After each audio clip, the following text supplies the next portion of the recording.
Nice. What's up? Nothing, dude. How you doing? Great. Drinking some coffee, doing some work. Nice headphones. Thank you. I lost my other ones last week in Chattanooga. Bummer. No, I don't. I think there's somewhere in like a luggage or something. They'll turn up. They'll turn up for sure. Can you hear me okay? Yeah. Yeah, I think the response last week was very positive. Yeah. Right in my mouth. So we're gonna stick with it. I like it. Yeah. Let's see. Are we good to go into? You want to do this? Yeah. I'm good to go. We'll do quick intro. Every one of these, I always gotta remember that you got to do your business, which is like who won the week, who's the lowest score, any of that shit of like the. Sure. But yeah, we'll do recaps, waiver wire. So just recaps, waiver wire, Deadpool. Yeah. And then anything else you want to get off your chest, but I don't think I have anything this week, and I know we're kind of short, so that's probably ideal. All right. All right, you want to kick it off? I'm gonna go ahead and kick it off, and then when you kick it to me, I'll get my promo in, and then I'll jump right into the speed recap. All right. Hello and welcome everybody to the BAMS 9 weekly debrief. We are now 4 weeks down, so this is the week 4 recap here. Looking at the standings, we've had a shakeup, so I'm loving to see some of the parity and some of the movement, and pretty much across the board, with one exception that we may get to. I think everyone's still in the mix, which is pretty good as we're approaching that quarter point of the season. And Zintek, it appears that you are offsite again, but you don't mess with a good thing. What do you got going on over there? No, today we are on site at FROTH coffee shop here in Chicago's hustling, bustling West Loop neighborhood. Be sure to come in for your drink of choice. And when you do, don't forget to whisper, "What a game," with your order for a free raspberry Nutella croissant with any purchase over $50. So let's get into the speed recap, shall we? That's oddly specific and a bad deal. I love it. Yeah, FROTH is new. They are not turning a profit yet, so they're not giving anything away just yet. So, come in for a bulk order and get that croissant. Okay, well, I want to get into speed recap, but before I because we're going to be running pretty quick here, and I don't want to forget this note, but you talked about the parity and everything going on in our league. One note that I want to point out is how even everything's been. Every week, I feel like I'm talking about a team that's good, and they come out and crap the bed. Me a couple of weeks ago is a great example of that. And then the other way around, good teams that are, no, the opposite, bad teams that are coming up and winning weeks. I think I may have blew some smoke at Polanca's team, the King of T Hills, and he comes out this weekend and just kills it. So it's great to see. We got 4 different $50 winners 4 weeks into the season. You love spreading the wealth. So it's keeps everyone happy, keeps things interested. And without further ado, let's do a speed recap. While I pull this up, do you have a matchup that you want to highlight to kick things off? Yeah. I'll start with the highest scoring affair of the week. I want to do Shay's Heaters as a segment every week, but he's got to win. He did not win. So he had the 3rd highest output for the week. Shades of me versus Fiona last week, where it was the top scorer versus the number 3 scorer. So just tough break for the number 3 scorer, but helps you in the unlucky pool. But Shay versus King of T Hill. So you have King of T Hill putting up 150 against Shay's 142. Looking over this matchup, I just love both of the teams. They look solid moving forward. With Shay's side, Patrick Mahomes, lock it in. Chris Olave emerging as just even with Andy Dalton at QB, didn't matter. Olave just continues to be the favorite there. Devontae Smith I think he'll have his ups and downs weeks, but can be explosive. Wasn't this week and might have been the difference here. Mike Evans coming back off of the suspension. Austin Eckler just like out of nowhere after a very disappointing to start to the season goes off. Kareem Hunt, Shea wanted to get some love for Tyler Higbee, who was the most targeted tight end of all tight ends in the league through these first 4 weeks. So that is quite the pickup for him. So Shea, I dig the team. It's just wasn't enough against King of T Hill. Shout out Polanka, the namesake T Hill. Tyreek Hill continues to crush every week. Brandon Cooks is that guy that no one actually loves or wants on their team, but produces every single week. Derrick Henry going strong.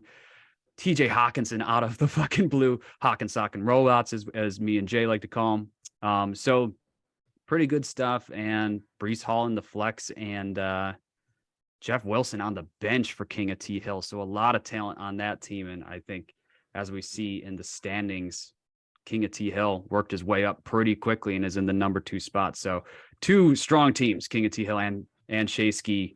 I think both teams should be encouraged, but T Hill gets the win on this one. Great. That was a great recap. And I'm going to go from the best score of the week to the worst score of the week. Not the survivor victim, as he was already that a few weeks ago, but the Tottenham Spurs versus Hardo. Yourself. Not a lot sticks out here. It was a 103-74 victory. You weren't anything super impressive. You got enough for the win. What sticks out to me is the bad breaks for Ford's Spurs. He sat 2 weeks ago, went off for however many points he did for Russell Wilson. This week he puts him in, rightfully so, versus the Cincinnati Bengals, that Thursday night game, and dies. Dead. Dead. So 3 points there. Another bad break. What else did I point out? Oh, Jonathan Taylor, his single worst performance in fantasy football since he came into this league. And shout out to 2 weeks ago when we were doing the dual pod, but we were just a week early on ankle season. Ankles came up big, and we got an ankle for specifically Jonathan Taylor. The higher portion of the ankle. A lot of sprains there. Yeah. So bad breaks. I think there's some talent here on Ford's team, and we are a regression of mean league, so it is inevitable that he will pick it up. His team will, and jump back towards the middle of the standings and see. Maybe he'll make some trades. Maybe he won't. Maybe things will get better. Maybe I was gonna say, like, maybe he just tanks. He seems to be on a weekly basis throwing out trade bait or any sort of hints. There was a GIF used in the group thread recently of a tank GIF. Make way for the tank. So wow. Maybe you want to just be testing waters on the texts, seeing what if he's going to get crazy here. But when I look at the standings, it is a little tough that he's in the 12th spot. He's winless. And I think he's 100 points behind the 11th place team in Derek's Rad team. So that's a stat. That's BAMalytics right there. Segment. Impromptu BAMalytics for you. Goodness. Yeah, that's tough. Yeah, there's sources out there that are saying there's whispers about trades right now. It'll be an early season trade, but that's not uncommon for him. I know he fleeced me early season last year, but maybe it's a different situation where he's trying to unload. So we'll see. We got what, a month and a half for the trade deadline? A lot of time.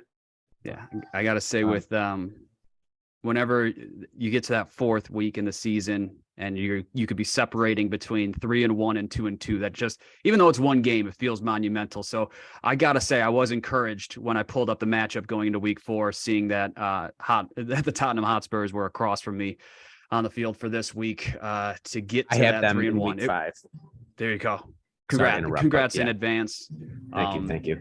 But it's a get right spot for any teams that have been struggling. Heal up, boys. What do you got next for matchups? Let's go to, we'll do the gangbang and Derek's Rad team. I mean, Derek's Rad team just can't buy a bucket with that name. So of course it's another L for them. They're in 11th spot here.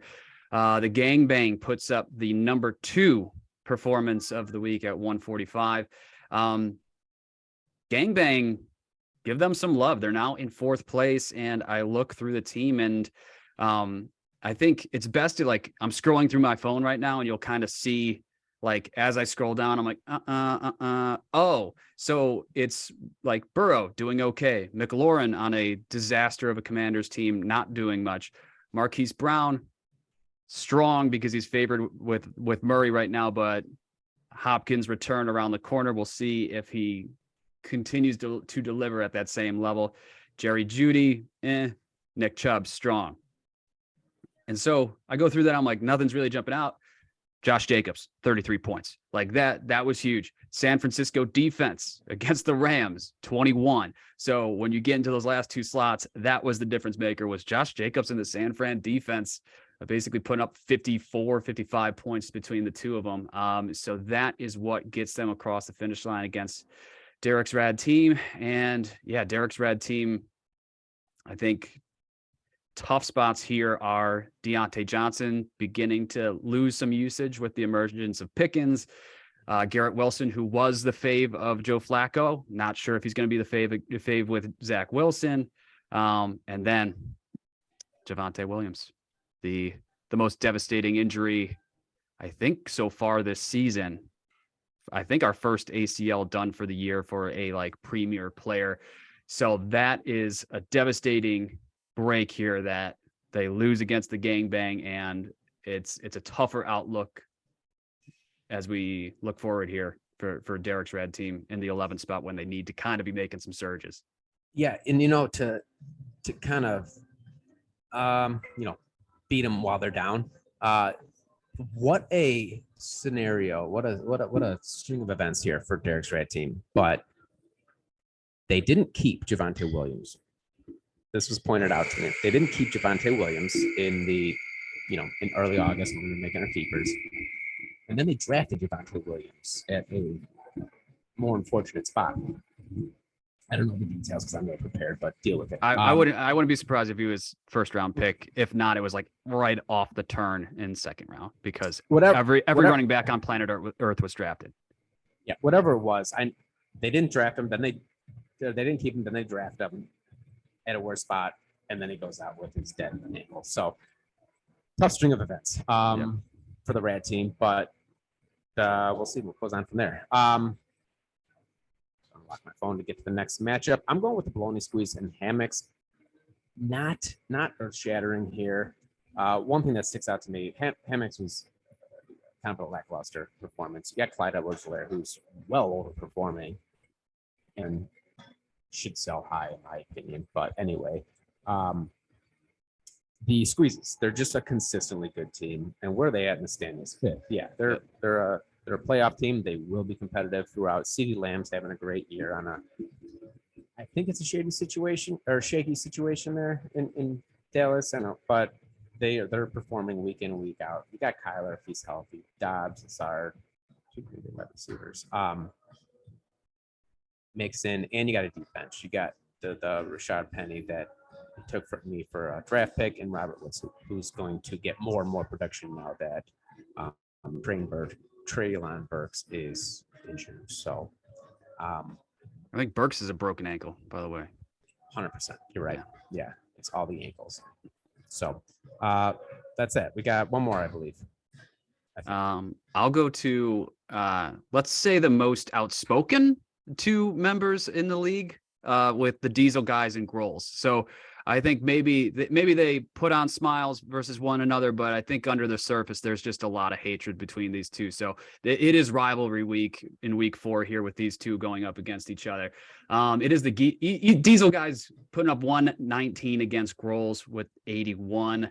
I think biggest things here is, we got Treylon Burks on Diesel guys breaking that ankle. Jalen Waddle not doing much, and you have the Tua situation, so gotta monitor that. But the bright spots for Diesel guys, Justin Herbert still a stud, Debo with that insane run on Monday night after the catch, Saquon Barkley, who if you look at any rest of season rankings, Saquon is number 1 overall, absolute stud, getting the ball, it feels like 25-30 times a game. They're just feeding him, and they have no receivers on that Giants offense.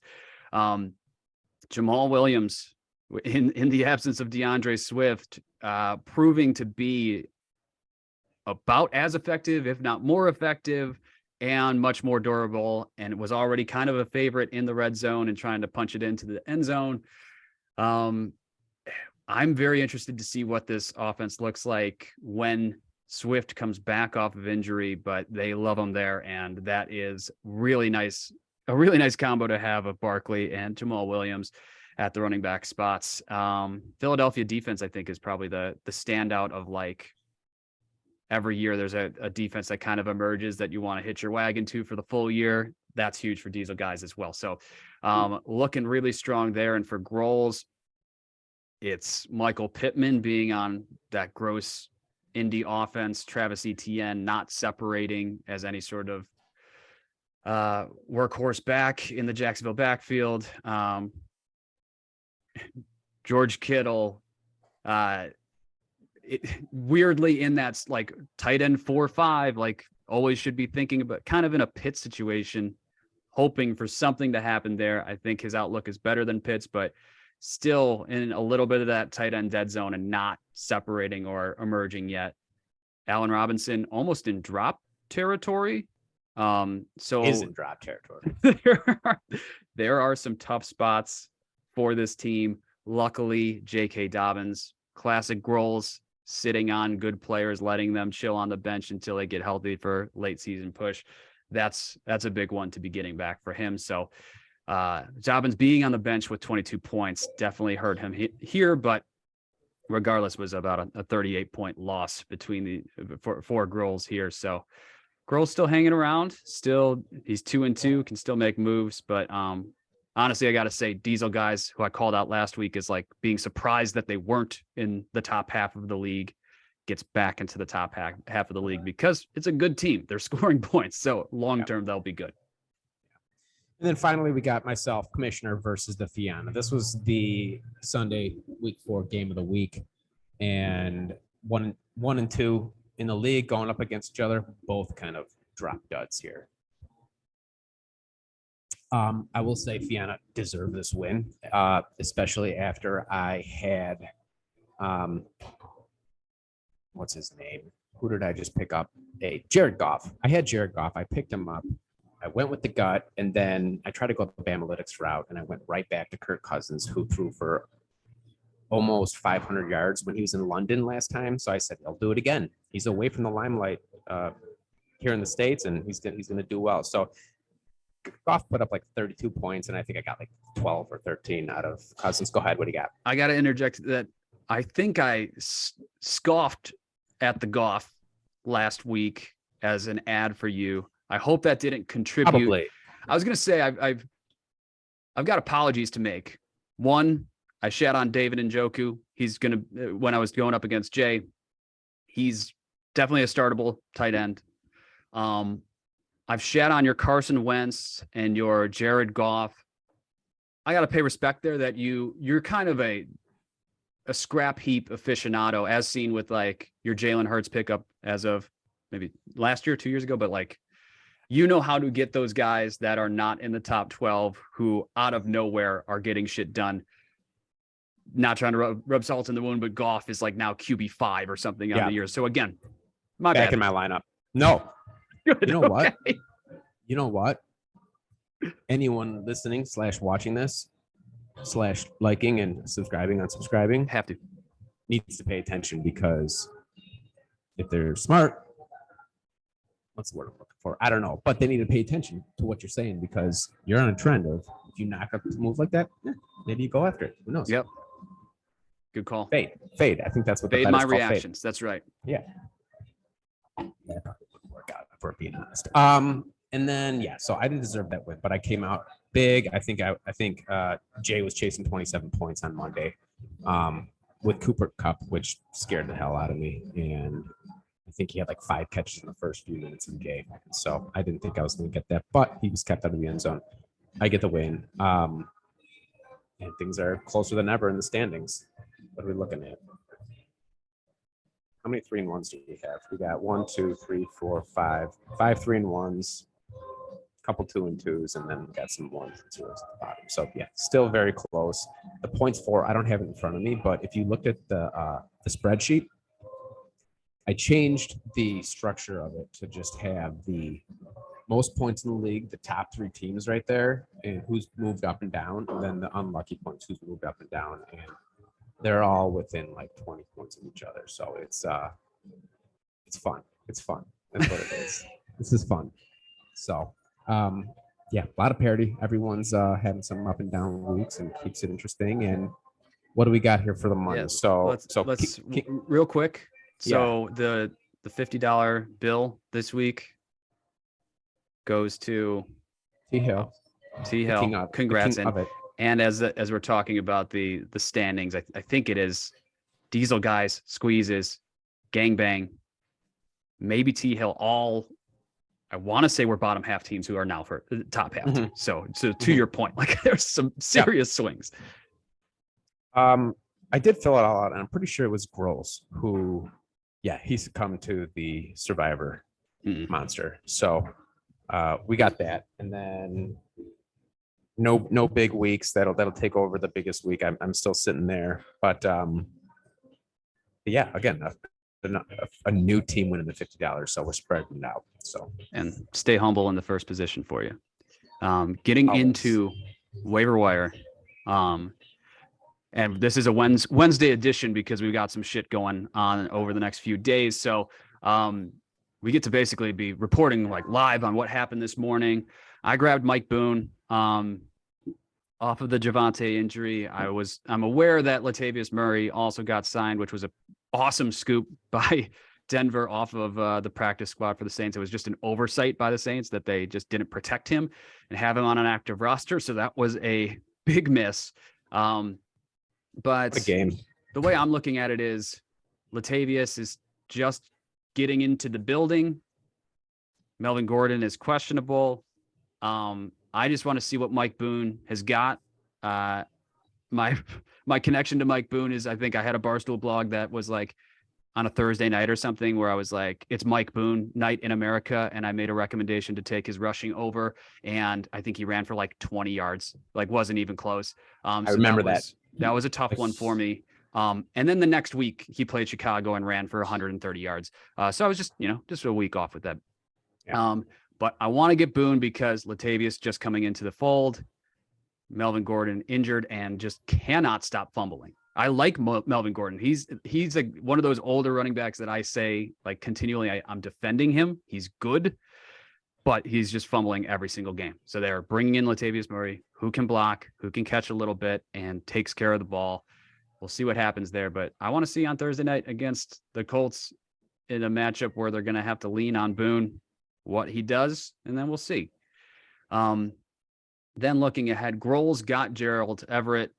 He's just they're just breaking up and making up week to week. So back on the Grohl's roster is Everett, who I thought about getting Everett because Keenan Allen just can't stop having an injured hamstring. Let's see. Marianne's Hammocks goes with Derek Carr over Matt Stafford. Love that. I think Derek Carr is maybe QB 9 or 10 this week. You get your Jared Goff, drop your JD McKissick. As we know, Brian Robinson's coming back for the Commanders.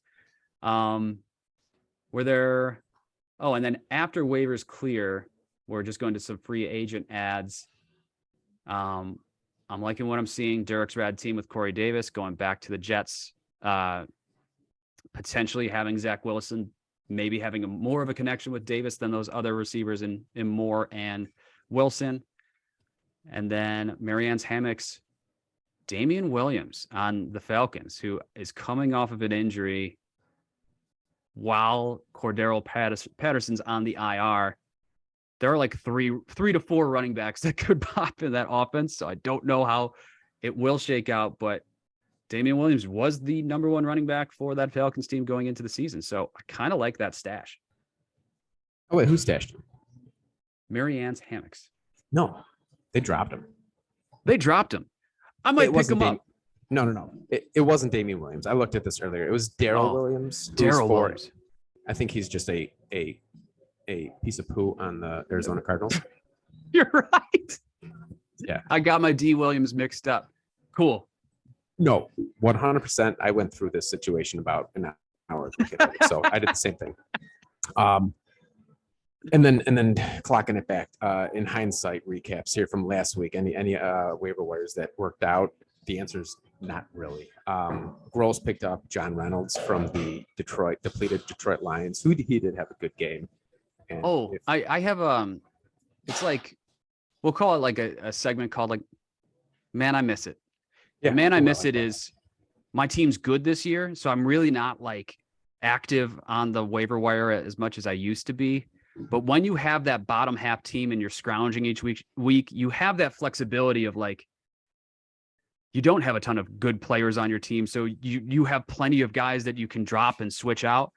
That's one thing I miss is just like Groles is doing the stuff that I was doing last year, which is just like if there's any player that you need for a spot start for 1 week, for instance, Detroit having like all their receiving talent falling off. He's just a guy that, yeah, I don't care that he's only good for 1 week. I'll take him. So Reynolds, I will kind of see moving forward, but for that 1 week ad, awesome. Yeah, and I mean it could pay off again if Amon-Ra St. Brown doesn't play, but Your guy. I'm looking right now. He did, my guy. He did play him 18, 19 points in his lineup. It's a great pick. That doesn't happen. Pulling a wide receiver that puts that up. Needed about a few more of those to win the week, but that's neither here nor there. But yeah, so that was a great pickup, and then I will tout my pickups of Isaac Pacheco and Ronnie White from the Tampa Bay running backs. You know, they're backups, but they're young, they're spry. They put up a nice little number. If someone gets hurt there, I think they're going to be pickups in the future. So I will mention them. No, Pacheco, I think he got everyone hot and bothered going into the season. Then everyone cooled off that he wasn't getting that usage, but it's becoming quite clear that Kansas City looks like they're doing a shakeup and maybe trying to turn some things over where Clyde Edwards-Helaire is just benefiting from a lot of scores or touchdowns. But you are seeing some more share going to Jerick McKinnon and Pacheco. So interesting to see how that's going to move around as the season goes on here. What else you got? That Deadpool stuff? Yeah, I think it's Deadpool time. I don't have any sound effects on site here. They didn't. I don't either. It's a Wednesday. We're doing what we can. That's right. Do you have a list yet, or do you want me to start? I'll start. I have a theme to this week because injuries were pretty rough last week, and I'm trying to minimize impact with my calls this week. So we're gonna go with some guys that are off the radar. I'm gonna start at QB. Oh wait, where were you gonna start? That's it. QB. Let's go. QB. Yeah. Geno Smith. It's Drew Lock season. I think Geno Smith. Things are going super well, and in terms of all of the like advanced analytics, it's not like that he's playing shitty teams or that he's just having like one blow up week. All the metrics are saying like he's actually fucking good. Like he's really good. Just can't have Geno Smith being good for very long. Need him to. We'll go. I think it's a broken finger, like when it like jammed on a helmet. So we're going to say that for Geno Smith, and this won't impact anybody in fantasy. So there you go, guys. So you think Geno Smith's finally going to write back and hurt his hand? My quarterback is, and my theme is how, going back to how we're saying that things are kind of moving around. The lesser teams are back up in the standings and vice versa. So I'm going to go to these are all teams in the top 6 standings that are going to have a little bit of setback this week. So my quarterback is going to be Kyler Murray, who I think is a very popular pick in this segment. Yeah, we have to. And this is for the squeezes, which they're making some moves. You just gave a lot of love to them, but a call on a Kyler Murray injury in the first half of the year is just classic, and it's worth going for. And smart, because he's always hurt. So I'm gonna go with that. It's a concussion. It's the flavor of the week. He's scrambling, running around to get his head cut off, and ironically, he will damn near have his head cut off.